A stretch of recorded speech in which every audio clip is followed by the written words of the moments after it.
Welcome back to the British Accent Podcast. Today we're diving into a topic that so many learners struggle with, the fear of speaking English in public. That nervous feeling, the shaky voice, the racing heart, yeah, we've all been there. Absolutely. Even native speakers get nervous when speaking in front of others, so if you feel that way when using English, you're definitely not alone. The good news is, there are ways to manage that fear, and that's what we're here to explore. Think about the last time you had to speak English in front of someone else. Maybe it was in a classroom, during a meeting, or just ordering food.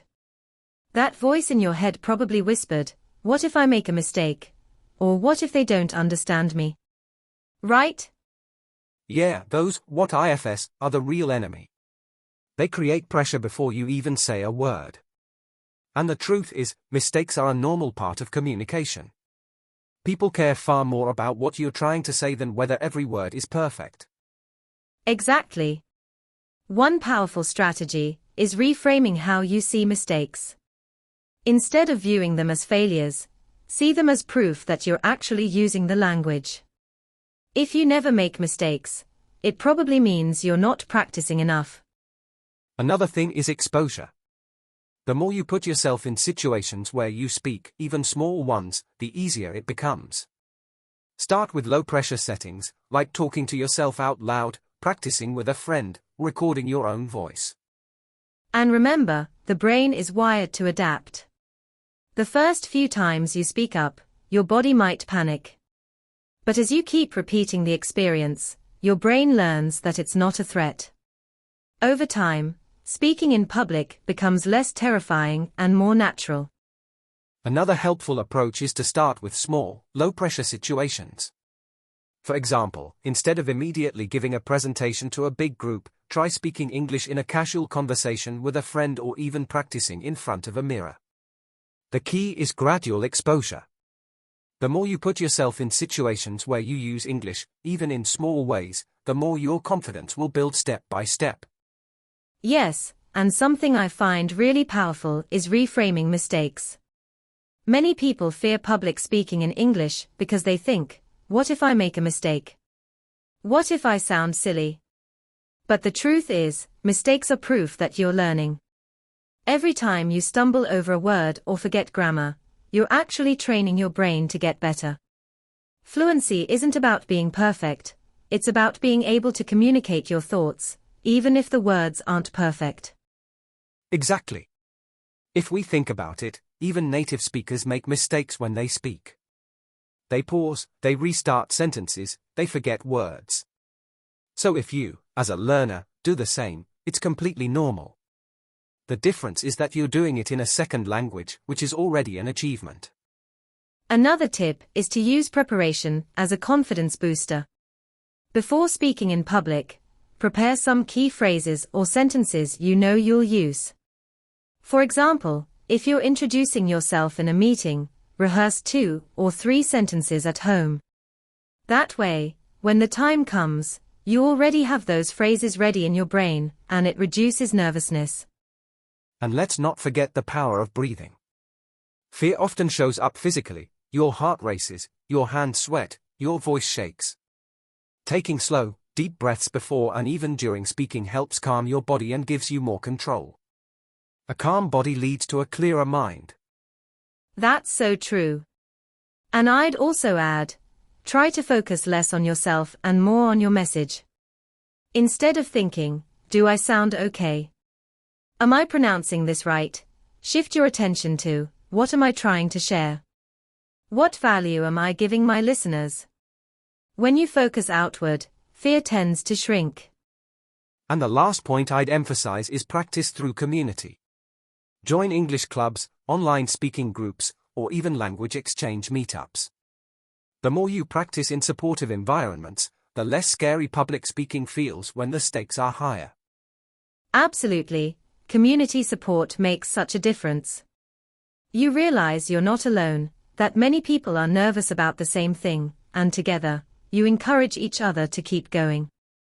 So overcoming the fear of speaking English in public isn't about eliminating fear completely, it's about learning to carry that fear with you and still speaking anyway. And every time you do, you'll find that your courage grows, your confidence strengthens, and your English becomes more natural. Another thing that helps is practicing in small, low-pressure settings before going public. For example, try speaking English with a trusted friend, or even in front of a mirror. The more you practice expressing your thoughts out loud, the more natural it will feel. Yes, and it's also useful to remind yourself that mistakes are a normal part of learning. Everyone makes them, even native speakers. If you mispronounce a word or mix up grammar, it doesn't mean you failed. It means you're using the language, and that's already a huge win. Exactly. And here's a trick I use when I feel nervous speaking in front of others. Instead of focusing on myself, I shift my attention to the listener. I think, how could I make sure this person understands me? That way, my brain is focused on connection rather than fear. That's powerful. Another thing is controlling your breathing. When you're anxious, your breath gets shallow, and that makes your voice shake. Take a slow, deep breath before you speak, and pause when you need to. Silence is not a mistake, it's part of natural speech. Right, and if you want a practical step, record yourself speaking English about any topic for 1 or 2 minutes. Then listen back. You'll notice that you sound much better than you imagined in your head. This builds confidence because you realize your mistakes aren't as big as they feel. That's true. And sometimes, joining a supportive group can make all the difference. Language exchange partners, English clubs, or even online communities give you a safe space to practice. When everyone is learning together, the fear of judgment is much lower. I like that. And remember, the fear you feel before speaking is temporary. Once you actually start talking, the anxiety usually decreases. The hardest part is the first word, after that, it flows more easily. Yes, the courage to begin is the biggest step. And every time you choose to speak English, even when it's scary, you're rewiring your brain to be braver the next time. Another mindset shift that works is treating every speaking chance as practice, not as a test. When you think of it as practice, there's no pressure to be perfect, just an opportunity to improve. Exactly. And perfection isn't the goal, communication is. Even if your grammar isn't perfect, people usually understand you if you speak clearly and confidently. Confidence can carry you further than flawless grammar. That's so true. Think about tourists who travel abroad. They don't always speak perfectly, but they still manage to order food, ask for directions, and make friends. Why? Because they try. They use simple words, gestures, and a smile. And it works. Yes, and the more you try, the more your brain learns how to respond quickly in English. Over time, you'll stop translating in your head and start speaking directly, which makes you feel more natural and less nervous. And here's something important, don't compare your English to someone else's. Everyone learns at a different speed. Instead of thinking, they are better than me, ask yourself, am I better than yesterday? That's the real measure of progress. I agree. Comparison creates insecurity, but self-reflection creates growth. If yesterday you only said 1 sentence in English, and today you said 3, that's a victory. Celebrate it. Another helpful strategy is to prepare some go-to phrases you can use anytime you feel stuck. Things like, sorry, can you repeat that? Or, I don't know the exact word, but I mean, these little tools keep the conversation moving and stop the panic. Yes. And having those ready makes you feel safer, because you know you won't freeze completely. It's like carrying an umbrella, you may not need it every time, but it's comforting to have it with you. And the more conversations you survive, even small ones, the stronger your confidence muscle gets. Confidence isn't something you magically have, it's something you build with every attempt. Right, and once you realize that fear doesn't stop you from speaking, it loses its power. The fear may always be there a little, but your courage grows bigger. Another way to ease that fear is by starting with very small steps. You don't need to give a full presentation in English right away. Begin by speaking just one sentence in public, maybe ordering food at a restaurant, asking for directions, or introducing yourself in a group. Once you see that nothing bad happens, your confidence starts to grow little by little. That's a great strategy, Nick. And another thing that helps is rehearsing with friends, or even practicing in front of a mirror. The brain becomes calmer when it feels familiar with what you're about to say. So, the more you practice, the less nervous your mind will be when you're speaking in public. And let's not forget about breathing. It sounds so simple, but when you're nervous, your breathing gets fast and shallow, which makes you feel more anxious. If you take a deep breath before speaking, it signals to your brain that you are safe, and your voice comes out more stable. Yes, and also, be kind to yourself. Mistakes are not something to be ashamed of. They are proof that you're actually trying. People admire courage, not perfection. Every time you speak English in public, even if it's just a few words, you're showing bravery, and that's powerful. Exactly. And remember, the audience isn't judging you as harshly as you think. Most people are focused on their own thoughts, not your mistakes. They want to understand you, not criticize you. So true. If you can shift your mindset from "what if I make mistakes" to "this is my chance to connect," everything changes. Speaking in public becomes less about fear and more about sharing. Another thing that helps a lot is recording yourself. When you listen to your own voice, you start to notice the areas you can improve, and over time, you also notice how much progress you've made. That progress itself builds confidence. Yes, and sometimes what we think sounds bad actually sounds completely fine to others. When you hear your own recordings, you begin to accept your voice in English, and that's a huge part of overcoming fear. Also, try to remember that speaking English in public is not a test. It's communication. People are not waiting for you to fail, they are waiting to understand your message. That shift in perspective makes speaking feel lighter. Absolutely. And I like to tell my students to imagine every public speaking situation as practice, not performance. If you treat it as practice, the pressure goes away. Every time you speak, you're simply training your brain and body to be more comfortable. That's a brilliant way to think about it. And it means that even if you stumble on words, forget something, or pronounce something differently, it's still a win, because you showed up and spoke. Exactly. And over time, the fear slowly loses its power. You realize that speaking English in public doesn't break you, it builds you. Another little trick I use is slowing down. Many learners rush their words because they want to sound fluent, but speaking too fast actually makes mistakes more likely and increases nervousness. When you slow down, you feel calmer, and your audience understands you better.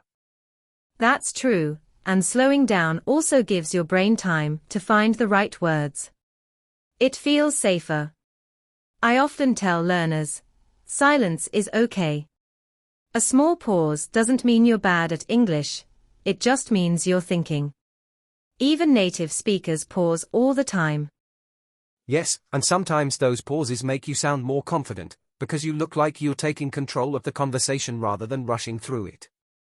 And we can't forget body language. Standing or sitting with your shoulders open, breathing deeply, and making gentle eye contact, these physical things send signals to your brain that you're safe. They really reduce fear when speaking in public. Right, because your body and mind are connected. If your body feels relaxed, your brain will calm down too. So before speaking, you can take a deep breath, roll your shoulders, and remind yourself that you're ready. I love that.